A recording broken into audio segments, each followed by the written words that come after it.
The Democratic divide couldn't get any wider, and President Biden's entire legislative agenda is at stake. Progressives are digging in, refusing to vote for the infrastructure bill unless there's an agreement on a separate multi-trillion-dollar spending bill. Senator Joe Manchin, meanwhile, is a key moderate who opposes the larger spending proposal. He says he's willing to hash out an agreement if, and only if, that price tag comes down. Reporters asked him last night when there might be a deal. I mean, we're working as hard as we can today. No one's giving up. What was the White House's message to you, Senator? Listen, what was the White House's message to you in that meeting right there? they were just explaining where they are, and we understand very much, and the need for a lot of people. Manchin suggested the spending bill top out at $1.5 trillion, but the far left in AOC, well, they were less than impressed. For 1 year? I mean, here's the thing, is that there's a lot of games being played with this number. Which senator are we negotiating with? Is this June Manchin? Is it September Manchin? Is it August Manchin? Who is he pinpointing? You know what?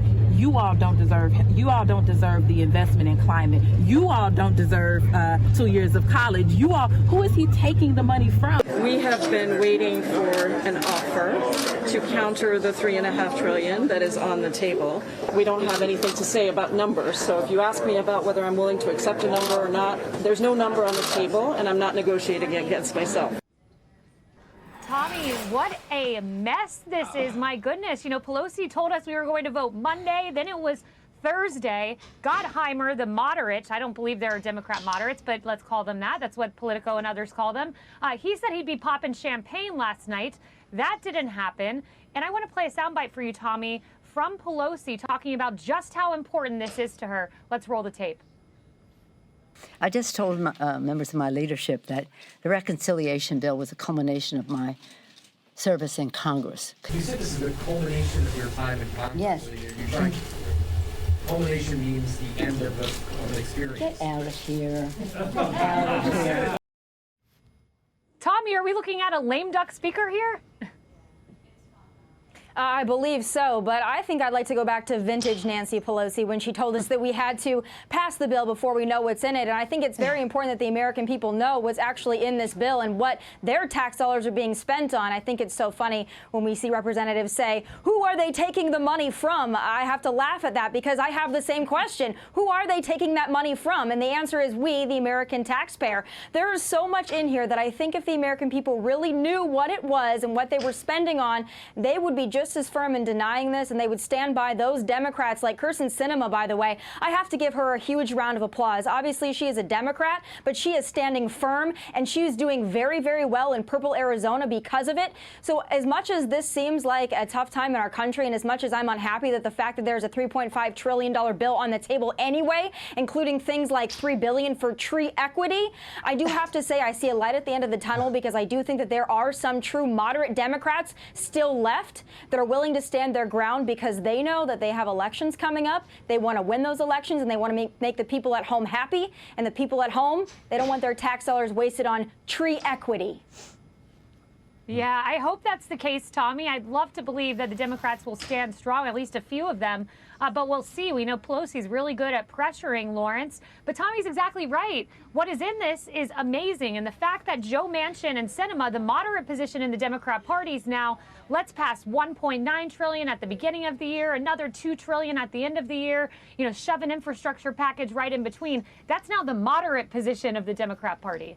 Yeah, it's all terrible. But I must say, I'm enjoying every bit of this.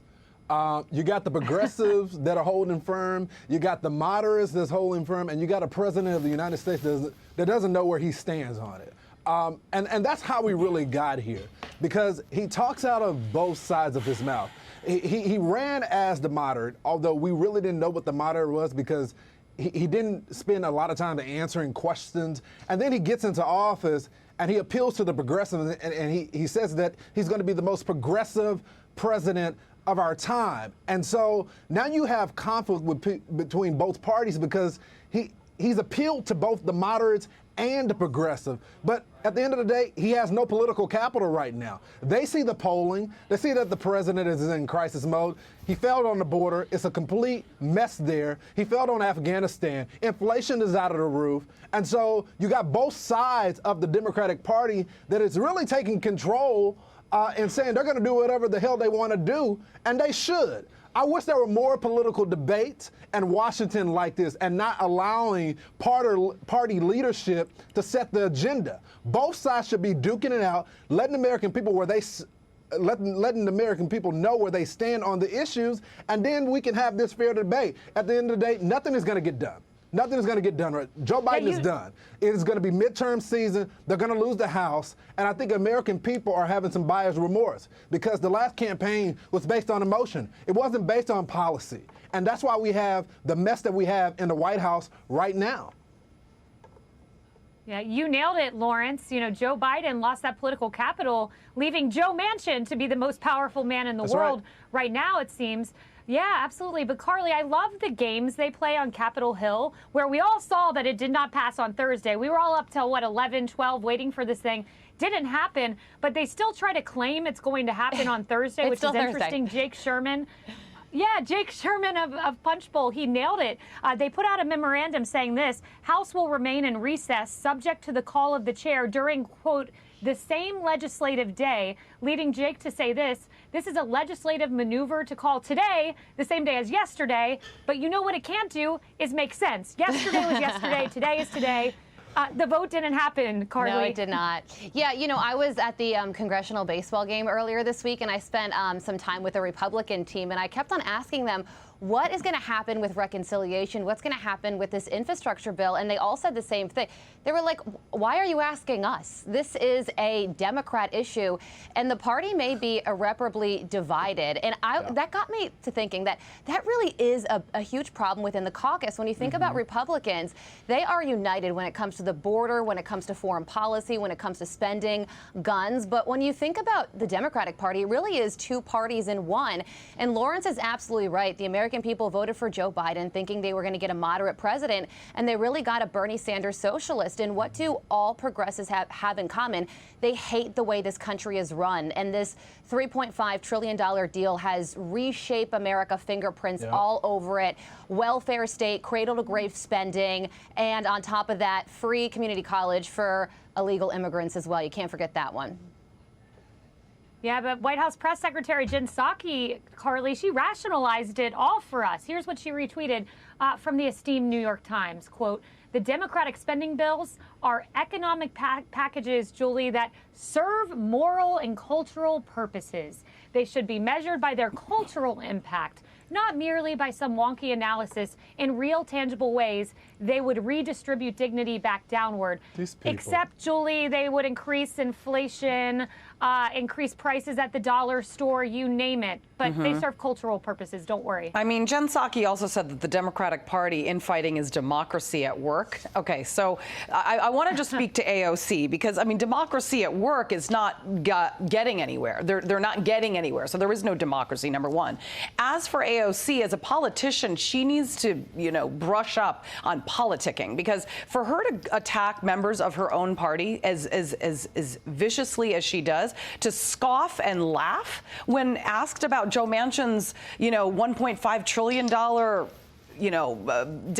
bill as opposed to the $3.5 trillion that the Democrats are proposing, that is not going to bring Joe Manchin and Kyrsten Sinema to the far left table. And as for going after, you know, Joe Manchin, that's not the way that you get somebody to negotiate by attacking them. That's just going to make him push back even further. And I think AOC needs to be reminded that she's not actually wrestling in a mud wrestling ring, as much as I would love to see her covered in mud from head to toe, just because I would buy a ticket to see that. But I mean, that's not mudslinging. You shouldn't be doing that with your own party. And somebody just made a good point that the Republicans are all on the same page. That's what you need to see within a party, is unison. And for her to constantly be pushing back, she's only hurting her own colleagues. Oh, yeah. And AOC, remember, she couldn't name the 3 branches of government. So I totally agree. Yeah. Get back to the books, Alexandria Ocasio-Cortez. Hi, everyone. I'm Brian Kilmeade. I want you to do me a favor. I want you to click to subscribe to the Fox News YouTube page. This is the only way that I know for sure that you're not going to miss any great commentary, any great news bites, any great interviews coming your way on Fox. You can get it all here on YouTube. So subscribe right now.